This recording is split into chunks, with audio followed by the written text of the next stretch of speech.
तो आगे यहाँ पर हमको बात करना है कि विलयन की सांद्रता क्या होता है। देखो, विलयन की सांद्रता के बारे में बात करें तो जो हमने विलेयता पढ़ा था लगभग लगभग वही वही मैटर यहाँ भी है, वही बातें यहाँ भी है। किसी भी विलयन में कितना विलेय पदार्थ घुल सकता है वह उस विलयन की सांद्रता कहलाती है। हमने क्या कहा, किसी भी विलयन में जो विलेय पदार्थ घुल सकती है वह उस विलयन की सांद्रता कहलाता है। आओ जरा हम उदाहरण से समझे। यहाँ पर विलयन के इकाई आयतन या इकाई द्रव्यमान। अब इकाई आयतन और इकाई द्रव्यमान का मतलब क्या होता है? विलयन के एक छोटे से छोटे और छोटे से छोटे द्रव्यमान या भार या आयतन में कितना विलेय घुल सकता है वह उस विलयन की सांद्रता या सामर्थ्यता कहलाता है। क्लियर है बात? चलो जी, देखिए यहां से आगे क्या हमारे पास। तो यहां पर विलयन की सांद्रता को दो प्रकार से व्यक्त किया जाता है, जिसमें से पहला है द्रव्यमान प्रतिशत के रूप में। पहला तो द्रव्यमान प्रतिशत के रूप में व्यक्त किया जाता है। तो यहां पर द्रव्यमान के विचार से विलयन के 100 भागों में विलेय के जितने भाग घुले होते हैं, है ना, उस विलयन की सांद्रता कहलाती है। और द्रव्यमान प्रतिशत अगर हम निकाले तो कैसे निकालेंगे? द्रव्यमान प्रतिशत निकालने के लिए क्या करेंगे? प्रतिशत। इसको निकालने के लिए विलेय का द्रव्यमान, विलेय का द्रव्यमान लेंगे बट्टे में विलयन का द्रव्यमान, विलयन का द्रव्यमान और गुने यहां पर करेंगे 100। तो ये हमारा निकलेगा विलयन की द्रव्यमान प्रतिशत। ये फॉर्मूला याद रखना, आगे क्वेश्चन हम करने वाले हैं। आगे बढ़ते हैं। आयतन प्रतिशत के रूप में कैसे निकालते हैं? तो विलेय के आयतन के विचार से विलयन के 100 भागों में विलेय का जितना भाग घुला होता है वह उस विलयन का आयतन प्रतिशत कहलाता है। तब कैसे निकालते हैं? तो आयतन प्रतिशत निकालने के लिए बिल्कुल सेम फॉर्मूला रहेगा। विलेय का आयतन, विलेय का आयतन बट्टे विलयन का आयतन, विलयन का आयतन और गुने में यहां पर 100। ये आयतन प्रतिशत यहां पर होता है। आओ जाओ जी, कुछ प्रश्नों को हम लोग यहां पर देख लेते हैं। प्रश्न है हमारे पास, किसी पदार्थ के 0.5 ग्राम में किसी विलायक के 25 ग्राम घुला हुआ है। देखो यहां पर दो तीन बात है जो तुमको समझना है। एक तो विलेय दिया हुआ है, विलेय दिया है 0.5 ग्राम। क्यों हम माने विलेय दिया है? कि किसी पदार्थ का 0.5 ग्राम दूसरे पदार्थ 25 ग्राम में घुल रहा है, तो विलेय हमारे पास 0.5 ग्राम है और विलायक हमारे पास कितना है? 25 ग्राम है। तो अगर हम विलयन निकालना चाहे तो विलयन क्या होगा? विलयन जो होता है ना, वो होता है हमारा विलेय और प्लस में विलायक, विलेय और प्लस में विलायक। तो ये हो गया हमारा विलयन। ठीक है, अब इसका द्रव्यमान प्रतिशत निकाले तो क्या निकलेगा? द्रव्यमान प्रतिशत निकालेंगे तो विलेय का द्रव्यमान, विलेय का द्रव्यमान बट्टे विलयन का द्रव्यमान, विलयन का द्रव्यमान और गुना में यहां पर कितना हो जाएगा? 100 हो जाएगा। तो विलेय का द्रव्यमान कितना है? यहां पर 0.5 ग्राम है और विलयन का द्रव्यमान तो यहां पर जोड़ना पड़ेगा ना, 0.5 और प्लस में 25, ये होगा 25.5 ग्राम। तो 0.5 और 25.5 ग्राम हमारा क्या होगा? नीचे आ जाएगा और गुने में क्या होगा? 100। अब अगर हम इसको करें तो दशमलव से दशमलव खत्म, एक अंक बाद दशमलव है। अब अगर इसको हम जोड़ घटा करें, गुना भाग, तो क्या होगा? देखो जरा यहां पर क्या होने वाला है। 20 पंचे 100 हो जाएगा और यहां पर 5 से भाग दे, 25 25, 5 एकम 5, 51 पंचे यहां पर 255 हो जाएगा। फिर से हमारे पास 20 पंचे 100 आ गया और 51 यहां पर हमारे पास फिर से आ जाएगा। अब इसको डिवाइड कर दे तो ये हमारे पास आएगा 1.96%। ये तुम्हारा उत्तर हो जाएगा।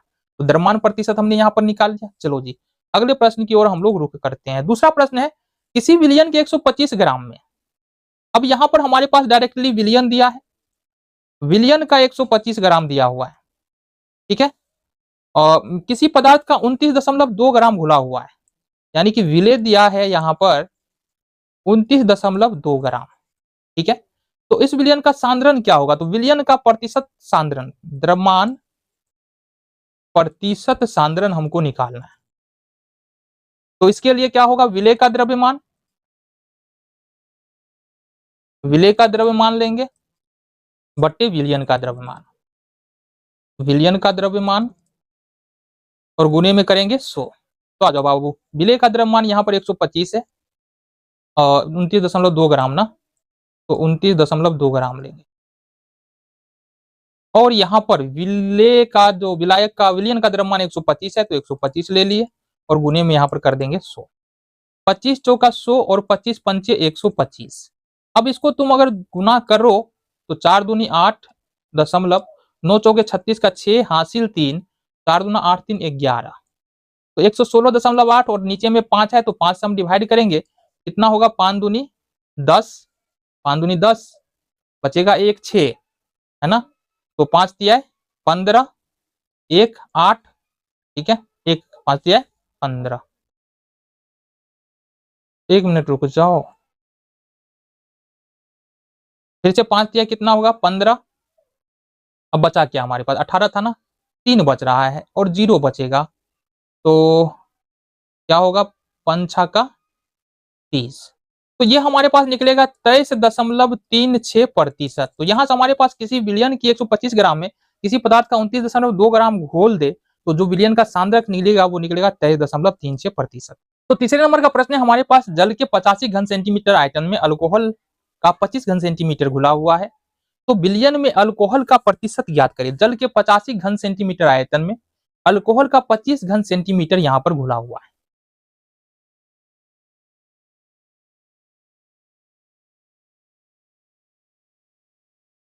तो अगला जो प्रश्न है हमारे पास जल के 85 घन सेंटीमीटर आयतन में अल्कोहल का 25 घन सेंटीमीटर घुला हुआ है तो विलयन में अल्कोहल का प्रतिशत निकालना है। तो इसके लिए सबसे पहले तो हमको विलय का द्रव्यमान यहाँ पर विलय का आयतन लेना पड़ेगा। विलय का आयतन अब विलय का आयतन अगर देखेंगे तो कम मात्रा में कौन है अल्कोहल है तो ये है हमारे पास 25 घन सेंटीमीटर। उसके बाद हमको चाहिए विलयन का आयतन। विलयन का आयतन चाहिए और विलयन का आयतन कैसे मिलेगा विलय प्लस विलायक के आयतन से। विलय प्लस विलायक के आयतन से। अब विलय का आयतन जो है वो है हमारे पास कितना 25 घन सेंटीमीटर और विलायक का आयतन है हमारे पास 85 घन सेंटीमीटर। इस दोनों को अगर जोड़ ले तो 25 और 85 कितना हो जाएगा 5 5 10 का 0 हासिल 1 8 1 9 2 11 110 घन सेंटीमीटर। अब अगर यहां से हम विलयन में अल्कोहल की प्रतिशतता ज्ञात करें तो यहां पर आयतन प्रतिशत निकालना पड़ेगा। आयतन प्रतिशत सांद्रता इसके लिए हम करेंगे विलय का आयतन सूत्र लगाएंगे विलय का आयतन बट्टे में विलायक का आयतन विलायक का आयतन और गुने में 100। आ जाओ जी विलय का आयतन यहां पर कितना है जरा बताओ। विलय का आयतन है 25 घन सेंटीमीटर और विलयन है विलियन यहाँ पर विलयन विलयन विलयन ले लो विलयन विलायक नहीं होगा विलयन। तो विलयन हमारे पास कितना है 110 है और गुने में यहाँ पर करना है हमको 100। देखो 0 से 0 कैंसिल होगा ये होगा 250/11। अब इसको अगर तुम ले जाओ दशमलव में तो वही तुम्हारा निकल जाएगा। प्रतिशत कर देते तुम दशमलव कर लेना तो दशमलव में ले जाओ तो यही तुम्हारा निकल जाएगा आयतन प्रतिशत सांद्रता। विलयन में अल्कोहल का आयतन प्रतिशत तुम्हारा यहाँ से निकल जाएगा। तो इस तरह से ये जो चैप्टर है ना यहाँ पर पूरी तरह से फिनिश होता है। ठीक है मिलते हैं अगले चैप्टर में जो कि हमारा बहुत ज्यादा महत्वपूर्ण चैप्टर है परमाणु और अणु।